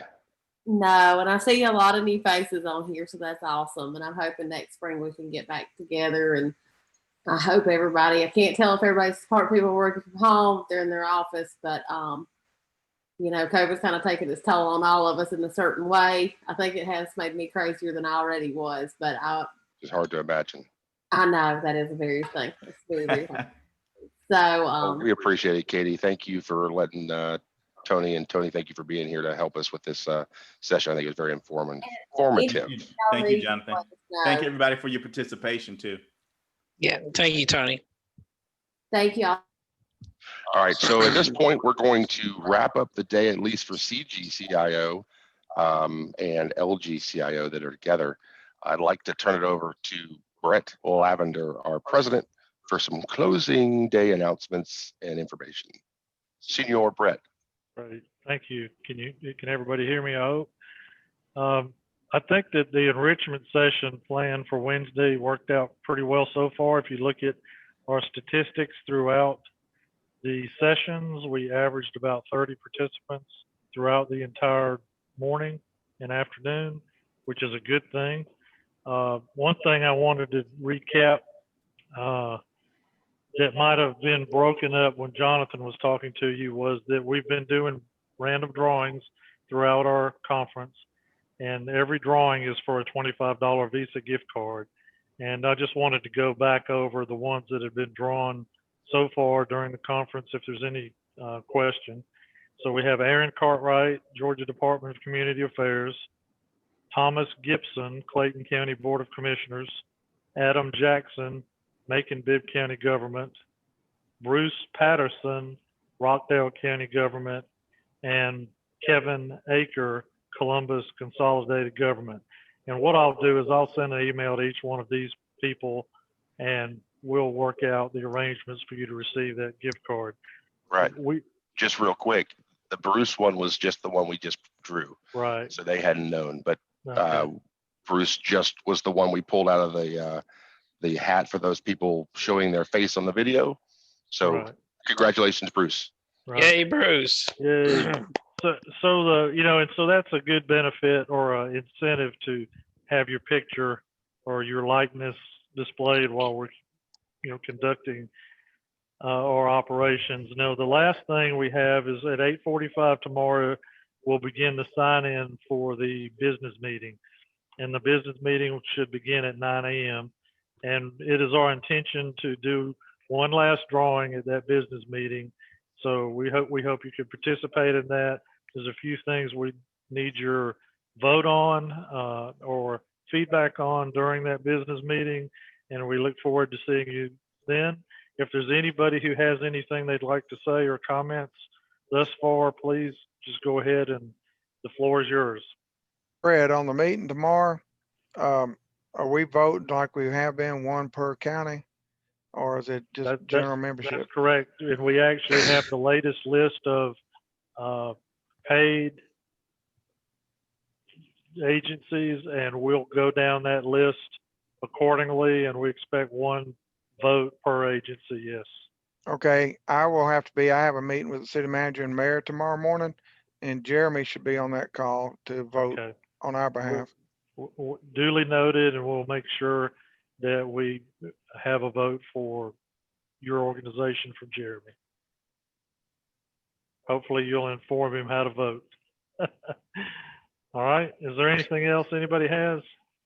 Tiffany just said she would send a reminder out shortly about business meeting details. So that Great. should include the link and everything. Great. All right. Well, if there's nothing else, thank you for your participation, and we'll see you tomorrow morning. Take care. All right, thanks.